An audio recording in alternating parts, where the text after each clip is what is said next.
All right, everybody. So today I'm going to talk about part two of how to choose a plastic surgeon. If you remember my first video, this is just a continuation on how to help you tips on how to help you choose a plastic surgeon. I'm going to talk about four tips today. The first tip is making sure that your plastic surgeon utilizes a board-certified anesthesiologist to put you to sleep. The last thing you want is your surgeon to not only do your operation but also to deliver your anesthesia. I don't know about you, but if I was going under the knife, I would want my surgeon to concentrate on the operation, not also worried about whether I'm staying asleep after my procedure.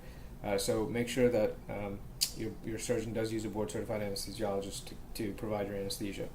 Number two, you want to make sure that that after surgery that you're being seen by your surgeon. In some practices, philosophically, I think that's very important because if there's any issues early in the post-operative period, you want your surgeon, who knows your case best, to look at you to make sure that assess the situation, make sure that everything's going according to the way it's supposed to be, rather than a nurse practitioner or a PA or anybody else. So nobody else besides the plastic surgeon should be seeing you in your follow-up appointments, at least in the early post-operative period. And by early post-operative period, I typically mean within the first 6 weeks. Later on, it may be acceptable for a nurse practitioner or a PA to see you, but early on, you want to make sure that the surgeon is seeing you at least for your first few follow-ups. That's the second thing. And the third thing is simple, bedside manner. If you come out of your consultation with your plastic surgeon, you feel something's not right, then you're probably right. Use your gut instinct. I mean, you want to make sure that your plastic surgeon has answered all of your questions, that you have a good feeling about the consultation, that you come away with it knowing, I feel like I'm going to be in good hands if he or she lets me operate on me. So it's just a good bedside manner, being able to communicate effectively, I think are very, very important for any surgeon, whether it's a plastic surgeon, but specifically because we're talking about plastic surgery, for your plastic surgeon to effectively communicate with you, and that you get a good feeling out of your consultation, that all your questions were adequately answered and you didn't feel rushed. That's one thing. The second thing is, in relation to that, complications and setbacks with healing can happen with any surgical procedure. And you want to make sure that the relationship, you feel comfortable that your doctor or your surgeon is going to take great care of you even after surgery. So that's very important.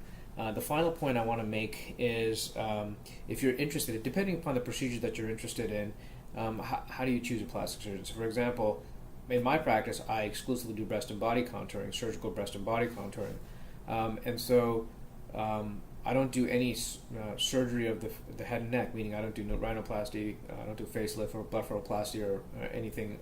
Basically, from here up, surgery-wise, I don't do any of those procedures, and I choose to focus specifically on breast and body contouring. So if you're interested in plastic surgical procedure, you want to make sure that your surgeon has a lot of experience with that procedure. One way of knowing that is to typically ask, what is it, if you're interested in breast augmentation, how many breast augmentations do you do? And you can also get a sense of how much surgery they do by looking at their website gallery. If you're going to a plastic surgeon for a breast augmentation and they've got just a few pictures on breast augmentation and hundreds of pictures on facelift, well, they're probably doing more facelifts than breast augmentation, and that's probably not their area of expertise. So ask them, and also look at their website galleries, because the website galleries gives you a secondary introspective picture as to what type of operations they do the most in their practice.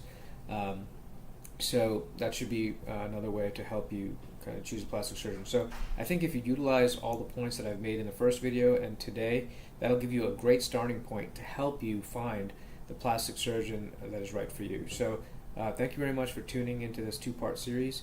As always, if you like the video, please share and like it with your friends. If you have any questions, leave it in the comment section below. And as always, please, we're also on Instagram. We have a lot of educational videos on Instagram as well. So thanks for tuning in, and I look forward to the next video.